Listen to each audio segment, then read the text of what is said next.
Hello viewers, ఎలా ఉన్నారు? Welcome to my channel recipe talks. ఈరోజు రెసిపీ పనీర్ కోఫ్తా కర్రీ. ఎప్పుడూ ఒకేలా కాకుండా కొంచెం డిఫరెంట్గా పనీర్తో కోఫ్తా కర్రీ ఎలా చేయాలో చూసేద్దాం. గ్రేవీ కోసం ఫస్ట్ ఒక కడాయిని స్టవ్ మీద పెట్టుకొని 1 టేబుల్ స్పూన్ ఆయిల్ వేసుకోవాలి. ఆయిల్ హీట్ అయ్యాక అందులోకి షాజీరా, లవంగాలు, యాలకులు, దాల్చిన, క్రష్ చేసిన బిర్యానీ ఆకు వేసుకొని అవి వేగాక 1/2 కప్ ఆనియన్స్ కూడా వేసుకొని ఫ్రై చేసుకోవాలి.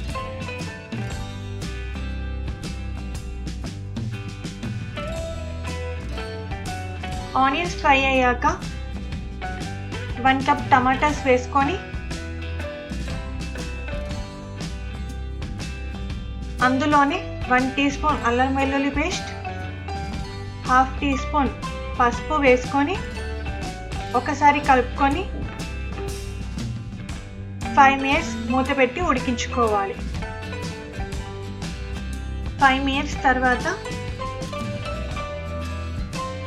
సాల్ట్ అలాగే కొన్ని జీడిపప్పు వేసుకొని ఒకసారి కలుపుకొని ఉడికించుకోవాలి.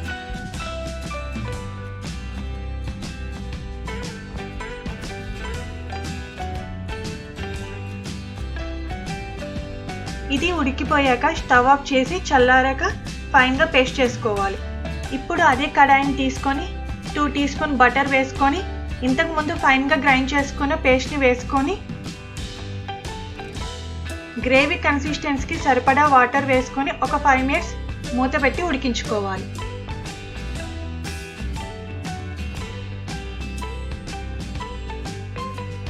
ఇప్పుడు 1 టీ స్పూన్ కారం, సాల్ట్, 1 టీ స్పూన్ ధనియా పౌడర్, 1 టీ స్పూన్ క్రష్ చేసిన కసూరి మేతి, అలాగే 2 చీల్చిన చిల్లీస్ని వేసుకొని ఒకసారి కలుపుకొని ఆయిల్ సపరేట్ అయ్యేంత వరకు ఉడికించుకోవాలి.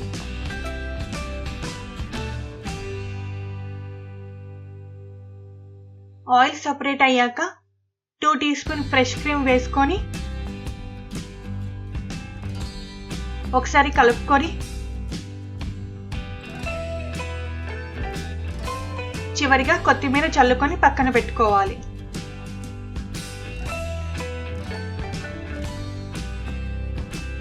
నెక్స్ట్ కోఫ్తా కోసం 200 గ్రామ్స్ పనీర్, 2 బాయిల్డ్ పొటాటోస్ తీసుకొని గ్రేట్ చేసుకోవాలి. ఇప్పుడు అందులోకి 2 teaspoon cornflour, 1 teaspoon మైదా,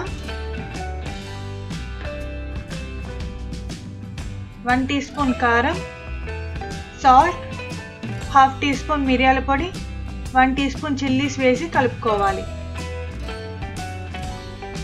తర్వాత మన హ్యాండ్స్కి ఆయిల్ అప్లై చేసుకొని ఈ మిశ్రమంని కొంచెం కొంచెంగా తీసుకుంటూ ఒక నిమ్మకాయ సైజ్ అంతా బాల్స్గా చేసుకొని కార్న్ఫ్లోర్తో కోట్ చేసుకోవాలి.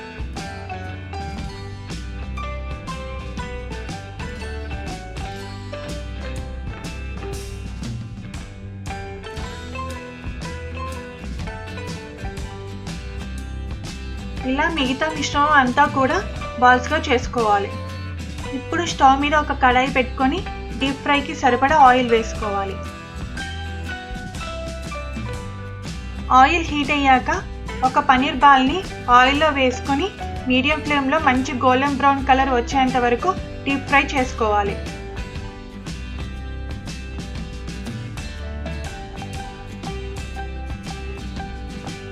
ఇలా మిగిలిన కోఫ్తా బాల్స్ అన్నిటిని కూడా డీప్ ఫ్రై చేసుకోవాలి.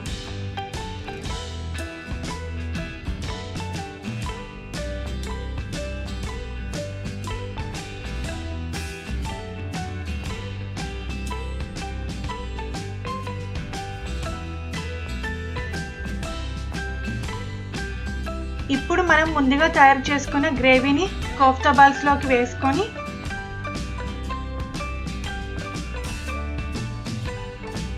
రోటీస్తో కానీ రైస్తో కానీ తింటుంటే భలే రుచిగా ఉంటుందండి. మీరు ఒకసారి ట్రై చేయండి. Thank you for watching my videos. Please like, share, subscribe my channel.